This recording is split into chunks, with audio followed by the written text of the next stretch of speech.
AI already designing proteins, predicting new drugs, predicting compounds, predicting gene expression, analyzing millions of cells, and still it struggles with a very simple question. Why does the same gene behave differently in two cells or even in two different people?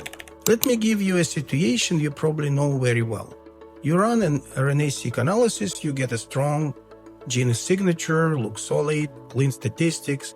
You test it in another dataset, and then slightly different cell type, slightly different condition, different patient cohort, and it starts to fall apart.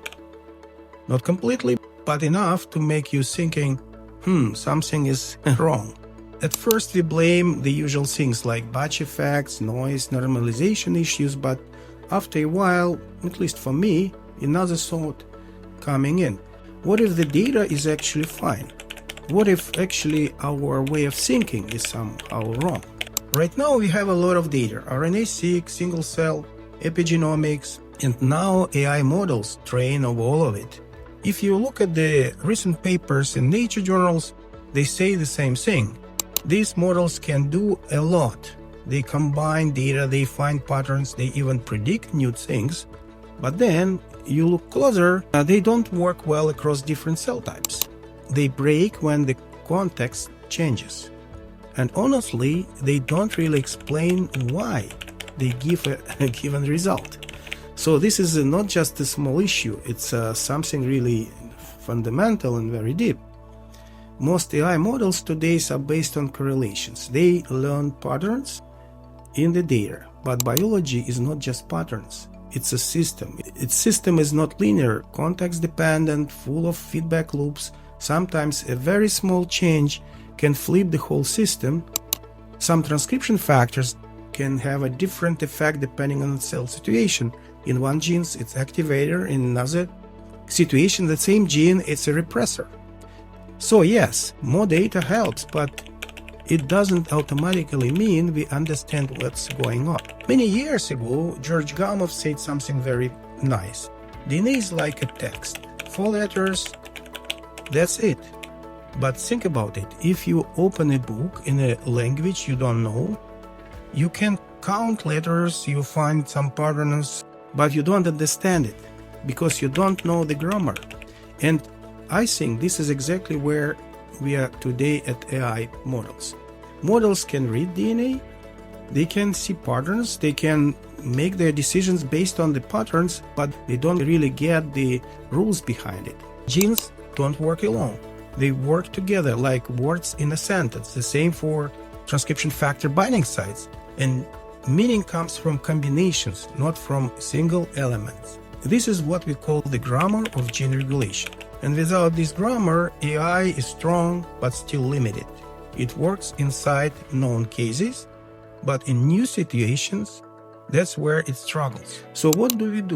We don't replace AI, we add it, we actually augment it. We combine AI with the real biological knowledge. So it doesn't just see patterns, it starts to understand how things actually work. We often think one transcription factor, one role, but that's not the truth. Regulation is combinatorial. Many factors work together, like words forming a sentence. The meaning is in the combination. But even that is not enough, because meaning depends on the context.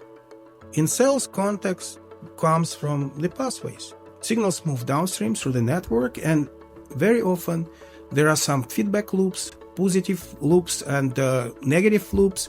And as you know, positive loops, they lock the system into a particular state. This is how we get cell identity, disease states, stable changes. We call this working pathways in our work. This is where you start to see real cause and effect. If you combine transcription factor knowledge, combinatorial regulation, and pathway logic, we get much closer to real grammar of the cells. This is exactly what systems like Transfac provide. Not just data, but structural knowledge about how regulation works. So the real question is not, can AI find this pattern?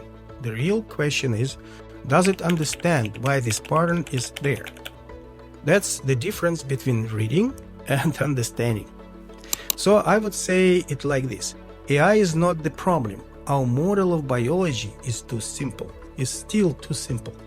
If we want AI to really help in drug discovery, we need to teach it not just DNA letters, but the rules, the grammar, the logic of how cells make decisions.